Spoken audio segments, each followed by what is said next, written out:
just a Sunderland question here. We've got to keep a lot of fans happy. Yeah, sure.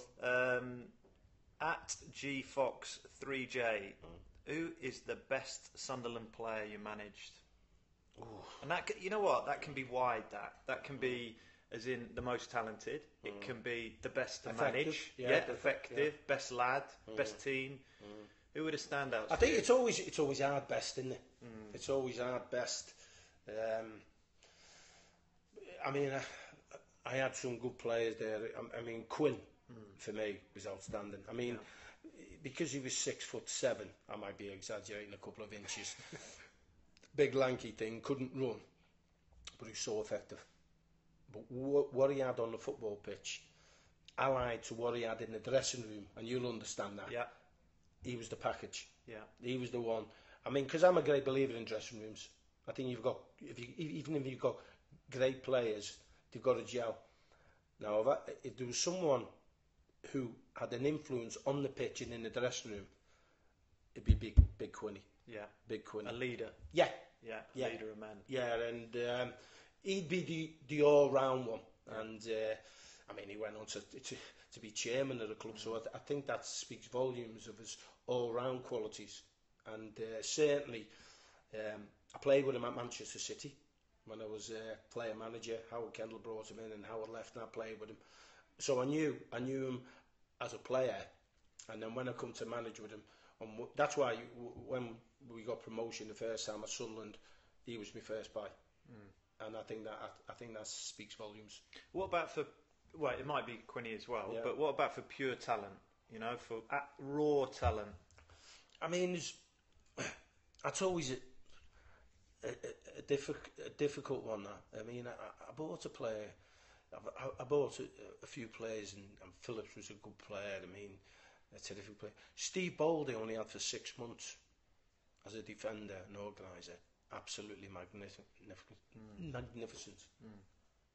So, and I tell you who I bought, and for me his legs had just gone. A lad called Thomas Helmlet. He didn't do it, but in terms of a football brain, he was really, really clever.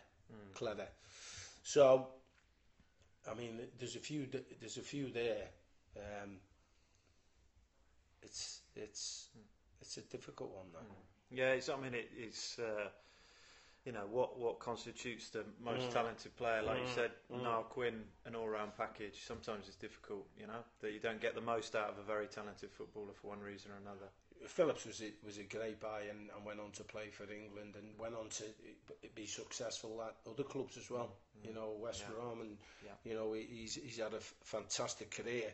And considering he was let go as a left back at Southampton as an apprentice, you know, he has done absolutely amazing. Say he was a good player in terms of knowing the game, and he got injured, his Achilles, playing for Sweden, and he played for Arsenal. Stefan Schwarz. Oh yeah.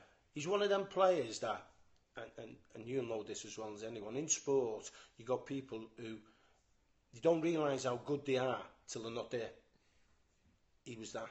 He read the game, he's simple in his passing, could see a pass, no real pace when I had him, but very, very, very clever footballer, Stefan Schwarz. Really I sometimes think with the best players in any sport, it's sometimes their ability to make other players better around them by just making the game that little bit easier. Simple. Yeah, simple, easier.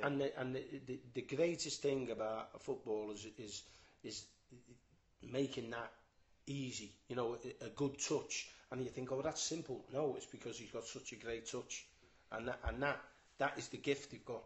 That is an absolute gift. Fantastic. Yeah. And Stefan Schwarz had that, to be fair to him.